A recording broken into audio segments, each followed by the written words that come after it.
సరే, నేరుగా విషయానికి వచ్చేద్దాం. ఈరోజు మనం చూడబోయే ఈ విశ్లేషణ వినడానికి ఏదో హారర్ సినిమా కథలా అనిపించినా ఇది 100% నిజంగా జరిగిన ఒక గగురుపొడిచే వాస్తవ ఘటన.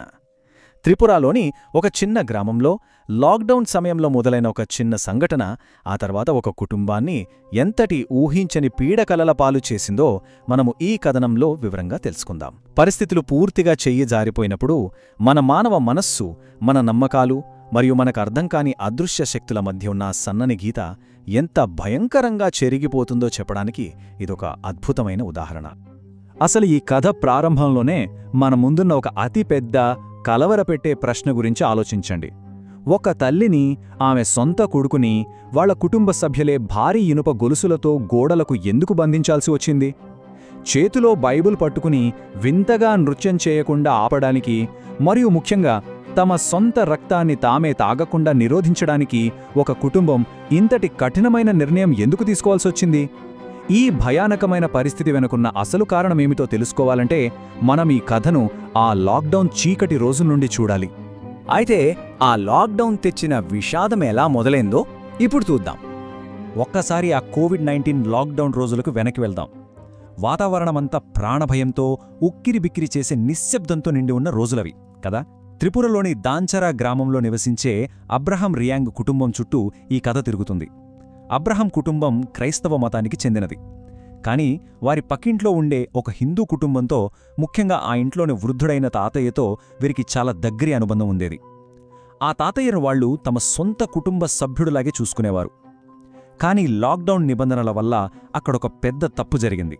ఆ హిందూ తాతయ్య మరణించినప్పుడు ఆంక్షల వల్ల దహన సంస్కారాలు చేయడానికి వీలుపడలేదు. దాంతో గ్రామస్తులు ఆయన్ని శ్మశానవాటికలో పూడ్చిపెట్టారు. ఆ బాధ నుండి బయటపడక ముందే ఆ తాతయ్య కొడుకు కూడా మరణిస్తాడు. అతన్ని కూడా అలాగే పూడ్చిపెడతారు. లాక్డౌన్ ఎత్తివేసిన తర్వాత అబ్రహాం తిరిగి తన గ్రామానికి చేరుకుంటాడు. అబ్రహం వచ్చిన తర్వాత గ్రామస్తులందరూ కలిసి ఒక అత్యవసర సమావేశం ఏర్పాటు చేశారు.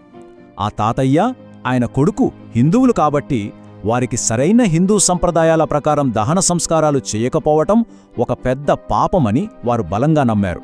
ఆ పాపం గ్రామానికి కీడు చేస్తుందన్న భయంతో ఆ మృతదేహాలను మళ్లీ వెలికితీసి కాల్చాలని నిర్ణయించుకున్నారు. ఆ సమయంలో అబ్రహం తల్లి తీవ్రమైన అనారోగ్యంతో మంచానికే పరిమితమై ఏమాత్రం కదలలేని స్థితిలో ఉంది. అయినా సరే ఆ తాతయ్యపై ఉన్న అభిమానంతో ఆయన మృతదేహాన్ని చివరిసారిగా ఒక్కసారైనా చూడాలని ఆమె పట్టుబట్టింది. ఆయన నన్ను దగ్గరకు పిలుస్తున్నట్లు అనిపిస్తోంది. ఈ ఒక్క మాట వింటేనే ఒళ్ళు గగురు పొడుస్తోంది. కుటుంబ సభ్యులు ఎంత వద్దని వారించినా ఆమె అస్సలు వినలేదు. ఆ మృతదేహాలు వారింటి ముందు నుంచే వెళ్తుండటంపో అబ్రహం తల్లి ఆ బలహీనతలోనూ బలవంతంగా లేచి పరుగెత్తుకుంటూ వెళ్ళింది. నన్ను ఒక్కసారి చూడనివ్వండి అంటూ ప్రాధేయపడింది. కాని ఆమె ఆ మృతదేహం దగ్గరకు వెళ్లి ముఖం చూడంగానే అంతా మారిపోయింది. ఆ పూర్తిగా కుళ్ళిపోయిన భయంకరమైన రూపాన్ని చూసి విపరీతమైన భయంతో, అరుపులతో వణికిపోతూ తిరిగి ఇంట్లోకి పరుగెత్తుకుంటూ వచ్చింది. ఆ ఒక్క దృశ్యం ఆమె మనసులో ఎంతటి గాఢమైన భయాన్ని నాటిందంటే అక్కడ నుండే ఈ పీడకల నిజం కావడం మొదలైంది. దహన సంస్కారాలు ముగిసిన తరువాత ఆ శ్మశానవాటిక దగ్గర జరిగిన ఆ భయానక రాత్రి గురించి మాట్లాడుకుందాం. 2 రోజుల తర్వాత అంతా సద్దుమణిగిందని కుటుంబం ఊపిరి పీల్చుకునే లోపే అర్ధరాత్రి అసలు భయం మొదలైంది. సరిగ్గా రాత్రి 12:30 గంటలకు అబ్రహం తల్లి అకస్మాత్తుగా నిద్రలేచి కూర్చుని గట్టిగా ఏడుస్తూ అరవడం మొదలుపెట్టింది. కుటుంబ సభ్యులు ఏం జరుగుతుందో అర్థంకాక ఆ గందరగోళంలో ఉండగానే ఆమె అకస్మాత్తుగా శ్వాస తీసుకోవడం ఆపేసి ప్రాణం లేని విగ్రహంలా పూర్తిగా నిశ్శబ్దంగా పడిపోయింది. దాదాపు 20 భయంకరమైన సెకండ్లపాటు శ్వాస పూర్తిగా ఆగిపోవడంతో కుటుంబం ప్రాణభయంతో వణికిపోయింది. ముఖం మీద నీళ్లు చల్లగానే కాసేపు స్పృహలోకి రావడం, మళ్లీ అలాగే పడిపోవడం. పరిస్థితి విషమించడంతో వెంటనే పక్కింటి వాళ్ల కారులో ఆమెను ఆస్పత్రికి తరలించడానికి బయలుదేరారు. కారు ఆస్పత్రికి వెళ్లే దారిలో ఒక్క పాడుబడిన శ్మశానవాటికను దాటాల్సి వస్తోంది. చిమ్మ చీకట్లో కారు ఆ శ్మశానం దగ్గరకు రాగానే అప్పటివరకు అపస్మారక స్థితిలో ఉన్న తల్లి ఒక్కసారిగా లేచి కూర్చుంది. ఆమె కళ్ళు పూర్తిగా ఎర్రబడిపోయి రక్తంలా మారిపోయున్నాయి. గొంతు పూర్తిగా మారిపోయి అత్యంత భయానకమైన బొంగురు స్వరంతో కారులోని వాళ్లను చూస్తూ, ఆ చీకటి శ్మశానం వైపు వేలు చూపిస్తూ, మీరంతా రాక్షసులు, నా కుటుంబం అక్కడుంది, నన్ను ఇక్కడే వదిలేయండి అని అరిచింది. ఆ మాటలకు కారులో ఉన్నవాళ్ల రక్తం గడ్డకట్టుకుపోయింది. చివరికి ఆమె తలపై ఒక బైబుల్ పెట్టగానే అకస్మాత్తుగా వింతగా శాంతించింది. ఆసుపత్రికి చేరుకున్న తర్వాత కూడా ఆ భయానక వాతావరణం ఏమాత్రం సద్దుమణగలేదు. ఎమర్జెన్సీ వార్డులో డాక్టర్ అత్యంత శక్తివంతమైన మత్తు ఇంజెక్షన్ ఇచ్చినా కూడా ఆమెకు నిద్రపట్టలేదు.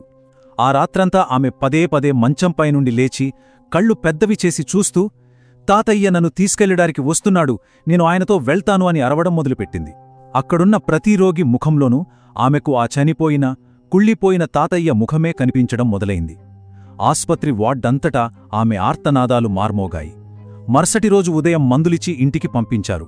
కాని ఇది రాబోయే ఒక పెనుతుఫానుకు చిన్న ఆరంభం మాత్రమే అని ఆ అమాయక కుటుంబానికప్పుడు తెలియదు. ఆ తర్వాత ఇంట్లో జరిగిన సంఘటన, పైకప్పుపై కనిపించిన ఆ ఊహించని రూపం, అసలైన భయానికి నిర్వచనమిది. ఆ ఆస్పత్రి నుండి ఇంటికి వచ్చిన వారం రోజుల తర్వాత జరిగిన ఈ సంఘటన వింటుంటేనే ప్రతి నరాన్ని జలధరింపజేస్తోంది. అర్ధరాత్రి సమయం. అబ్రహాం తమ్ముడు తన తల్లి పక్కనే నేలమీద పడుకుని ఉన్నాడు. ఆ గది అంతా చిమ్మచీకటి, ఊపిరి బిగబట్టేంత నిశ్శబ్దం. అకస్మాత్తుగా అతని బుగ్గపై ఎక్కడనుండో ఒక చిన్న నీటి బొట్టు పడింది. ఆ నిద్రమొత్తులో అతను దాన్ని చేత్తో తుడుచుకుని అలాగే కళ్ళు మూసుకున్నాడు. కాసేపటికి మళ్లీ ఇంకో బొట్టు పడింది. కాని ఈసారి దాని స్పర్శ చాలా జిగటగా, చల్లగా అనిపించింది. రెండుసార్లు అలా జరగడంతో అబ్రహాం తమ్ముడికి పూర్తిగా మెలకువ వచ్చింది. నిద్రమత్తు వదిలిపోయి కళ్ళు తెరిచి నేరుగా పైకప్పు వైపు చూశాడు. అతని బుగ్గపై తుడిచేసుకున్న ఆ ద్రవం నీరు కాదు. దానినుండి వస్తున్న వాసన పసిగట్టగానే అది రక్తమని అతనికి అర్థమైంది. ఆ దట్టమైన చీకట్లో నెమ్మదిగా పైకప్పు వైపు చూసిన అతనికి కనిపించిన దృశ్యం అక్షరాలా అతని ప్రాణాలను గాల్లో కలిపేసింది. అక్కడ సరిగ్గా అతని తలపై భాగంలో పైకప్పు మీద తన కన్నతల్లి ఒక సాలీడులా ప్రాకుతూ ఉండటాన్ని అతను చూశాడు. కాని ఇక్కడే అత్యంత భయంకరమైన విషయమేంటంటే, ఆమె శరీరం ఆమెదే అయినా ఆమె ముఖం ఆమెది కాదు.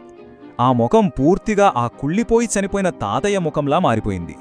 ఆ భయంకరమైన ముఖం నుండి రక్తం కారుతూ బొట్లు బొట్లుగా అతనిమీద పడుతోంది. పైకప్పు మీద నుండి ఆ తాతయ్య ఎర్రటి కళ్ళు నేరుగా తననే తీక్ష్ణంగా చూస్తూ ఉండటం గమనించి ఆ తమ్ముడు నోట మాటరాక అక్కడే గడ్డకట్టుకుపోయాడు. ఇక్కడి నుండి పరిస్థితి పూర్తిగా అదుపు తప్పింది. తమ్ముడు ప్రాణభయంతో గట్టిగా అరిచిన వెంటనే పైకప్పు మీదున్న తల్లి ఒక్కసారిగా పైనుండి అతని మీద పడిపోయింది. తమ్ముడు అప్రమత్తమై పక్కకు దూకేయడంతో ఆమె వెంటనే మంచం పక్కన ఉన్న బైబిల్ను 2 చేతులతో గట్టిగా పట్టుకొని గుండ్రంగా తిరుగుతూ వింతగా పాటలు పాడుతూ నృత్యం చేయడం మొదలుపెట్టింది. ఆ తర్వాత ఆ కుటుంబం అనుభవించిన నరకం అంతా ఇంతా కాదు. ఈ పరిస్థితిని చక్కదిద్దడానికి అనేక మంది చర్చ్ ఫాదర్లను, హిందూ పండితులను పిలిపించారు. ఎన్ని ప్రార్థనలు చేసినా, ఏ పూజలు చేసినా ఫలితం లేదు. ఆర్థికంగా, మానసికంగా పూర్తిగా కుంగిపోయిన ఆ కుటుంబానికి చివరకు కన్నతల్లి అని కూడా చూడకుండా ఆమెను భారీ ఇనుప గొలుసులతో గోడకు బంధించడం తప్ప వేరే మార్గమే కనిపించలేదు. పగటిపూట గొలుసులతో కట్టేసినప్పుడు ఆమె మామూలు మనిషిలా ఏడుస్తూ, నన్ను వదిలేయండి, నాకు నొప్పిగా ఉంది అని బ్రతిమాలుతూ భావోద్వేగాలతో బ్లాక్మెయిల్ చేసేది. కాని సూర్యుడు అస్తమించగానే, చీకటి పడగానే ఆమె శరీరంలోకి ఏదో అసాధారణమైన శక్తి వచ్చి ఆ భారీ ఇనుప గొలుసులను సైతం అవలీలగా లాగి తెంచుకొని వింతగా ప్రవర్తించడం మొదలుపెట్టేది. ఈ ఉత్కంఠభరితమైన పరిస్థితుల మధ్య ఇంకొక గుండెల్ని పిండేసే పరిణామం చోటు చేసుకుంది. ఒక రాత్రి బాత్రూం దగ్గర తల్లిని తీసుకెళ్లినప్పుడు ఆమె భయంకరమైన ఎర్రటి కళ్లతో తమ్ముడిని చాలా తీక్ష్ణంగా లోతుగా చూసింది. ఆ మరుసటి రోజు ఉదయం నిబ్రలేచేసరికి తమ్ముడి కళ్ళు కూడా పూర్తిగా ఎర్రబడిపోయాయి. అతని ప్రవర్తన అమాంతం మారిపోయింది. ఒంటరిగా బయటకు వెళ్లి ఆకాశం వైపు శూన్యంగా చూడటం, ఇంట్లోకి వచ్చి గోడతో వింతగా మాట్లాడటం, కారణం లేకుండా నవ్వటం, ఆ వెంటనే ఏడవడం. ఆ చీకటి శక్తి ఇప్పుడు తమ్ముణ్ణి కూడా కబళించిందని కుటుంబానికి స్పష్టంగా అర్థమైపోయింది. ఇక్కడ మరొక భయానకమైన నిజం బయటపడింది. అబ్రహాం తల్లికి ఆ చనిపోయిన తాతయ్య ఆత్మ ఆవహించగా, తమ్ముడికి ఆ తాతయ్య కొడుకు ఆత్మ ఆవహించింది. ఈ ఇద్దరూ ఒకే మంచం మీద ఎదురెదురుగా కూర్చుని ప్రపంచంలో ఎవరికీ అర్థంకాని ఒక వింతైన ప్రాచీన భాషలో అనర్గళంగా గంటల తరబడి మాట్లాడుకోవడం ప్రారంభించారు. ఒకరి కళ్లలోకి ఒకరు చూసుకుంటూ వారా వింత భాషలో మాట్లాడుకుంటున్న దృశ్యం చూసిన కుటుంబ సభ్యులు ఎటూ పాలుపోక ప్రాణభయంతో వణికిపోయారు. పరిస్థితి పూర్తిగా చేయి జారిపోయి ఎవరో ఊహించని మలుపు తిరిగిన క్షణమిది. ఒకరోజు మధ్యాహ్నం అబ్రహాం తమ్ముడు విపరీతమైన కోపంతో తనను బంధించిన గొలుసులను ఒకే ఒక్క కుదుపుతో తెంచుకుని నేరుగా బాత్రూంలోకి పరిగెట్టాడు. లోపల గడియ పెట్టుకుని ఒక పదునైన కత్తితో తన వేలును బలంగా కోసుకుని అక్కడ నుండి ధారగా కారుతున్న తన సొంత రక్తాన్ని తానే ఆస్వాదిస్తూ తాగడానికి ప్రయత్నించాడు. ఆ దృశ్యం చూసి భయభ్రాంతులకు గురైన కుటుంబ సభ్యులు బలవంతంగా తలుపులు పగలగొట్టి అతన్ని పట్టుకుని ఆస్పత్రికి తరలించారు. అతని మానసిక స్థితి పూర్తిగా విచ్ఛిన్నమైందని, అతన్ని అదుపు చేయకపోతే ఎవరికైనా ప్రాణాపాయం కలగవచ్చని డాక్టర్లు హెచ్చరించారు. ఇక ఇక్కడే కథలో ఒక పెద్ద మలుపు. అస్సాం నుండి ఒక తాంత్రికుడి రాక మరియు వారికి దొరికిన తుది విముక్తి. ఎటూ పాలుపోని ఆ కుటుంబానికి ఒక చివరి ఆశాకిరణంలా అస్సాం నుండి ఒక నిష్ణాతుడైన తాంత్రికుడు వచ్చాడు. ఆ ఇంటి వాతావరణాన్ని, ముఖ్యంగా ఆ తల్లి కొడుకుల కళ్లను నిశితంగా గమనించిన ఆ తాంత్రికుడు అసలు ఈ విపరీతమైన సంఘటనల వెనుకున్న నిజాన్ని బట్టబయలు చేశాడు. లాక్డౌన్ కారణంగా దహన సంస్కారాలు సరిగ్గా జరగకపోవడం వల్ల ఆ తాతయ్య మరియు ఆయన కొడుకు ఆత్మలు మరణానంతర జీవితానికి చేరుకోలేకపోయాయి. అవి తీవ్రమైన అశాంతితో తిరుగుతున్న ఆత్మలుగా మారిపోయి కొత్త భౌతిక శరీరాల కోసం ఆకలితో వెతకడం ప్రారంభించాయి. ఆ కుళ్ళిపోయిన శవాన్ని చూసి భయపడిన క్షణంలోనే తాతయ్య ఆత్మ బలహీనంగా ఉన్న తల్లిని ఆవహించిందని, ఆ తర్వాత అదే తాతయ్య తన కొడుకు ఆత్మను తమ్ముడు శరీరంలో ప్రవేశపెట్టాడని తాంత్రికుడు వెల్లడించాడు. ఈ భయానకమైన ఆత్మల బారి నుండి వారిని విడిపించడానికి తాంత్రికుడు అత్యంత కఠినమైన ఒక ప్రక్రియను సూచించాడు. వారొక ప్రత్యేకమైన మంత్రించిన జలాన్ని తీసుకొచ్చి వరసగా 7 రోజులపాటు సరిగ్గా సూర్యాస్తమయానికి ముందు చీకటి పడేలోపే ఆ తల్లికి మరియు తమ్ముడికి క్రమం తప్పకుండా తాగించారు. ప్రాణాల అరచేతిలో పెట్టుకుని ఆ కుటుంబం ఎంతో ఓపికగా దీన్ని పాటించింది. ఆశ్చర్యకరంగా 7 రోజుల తర్వాత వారి ప్రవర్తనలో మార్పు రావడం మొదలైంది. వారు శాంతించారు, కాని ఆ చీకటి శక్తి వారి శరీరాలను ఎంతలా పిండేసిందంటే వారు మళ్లీ మామూలు మనుషులునా మారడానికి దాదాపు నెలన్నర సమయం పట్టింది. ఈ మొత్తం కథనాన్ని చూశాక మనందరిలో మిగిలిపోయే ఒక అతిపెద్ద సమాధానం దొరకని ప్రశ్న ఇది. లాక్డౌన్ వల్ల జరిగిన వరుస మరణాలు, అంత్యక్రియలు సరిగ్గా జరగలేదన్న బలమైన అపరాధ భావన మరియు ఒక కుళ్ళిపోయిన మృతదేహాన్ని ఆ స్థితిలో చూడటం వల్ల కలిగిన విపరీతమైన భయం, ఇవన్నీ కలిసి ఆ కుటుంబంలో ఒక భయానకమైన సైకలాజికల్ బ్రేక్డౌన్కి కారణమయ్యాయా? లేక ఆ తాంత్రికుడు చెప్పినట్టుగా నిజంగానే శాంతి చేకూరన ఆత్మలు తమ ఉనికి కోసం కొత్త శరీరాలను ఆక్రమించుకున్నాయా? కారణం ఏదైనా సరే, త్రిపురలోని ఆ గ్రామంలో ఆ కుటుంబం ఎదుర్కొన్న ఈ ప్రాణసంకటమైన పీడకల మన నమ్మకాలు మరియు మనకు అర్థంకాని అతీత శక్తుల గురించిన ఒక భయానకమైన అధ్యయనంగా మిగిలిపోతుంది. ఒక్కసారి ఆలోచించండి. ఈ సంఘటనలు నిజంగానే మనల్ని లోతైన భయంలో పడేస్తాయి కదా. మళ్ళీ మరొక ఆసక్తికరమైన కథనంతో కలుద్దాం. సెలవు.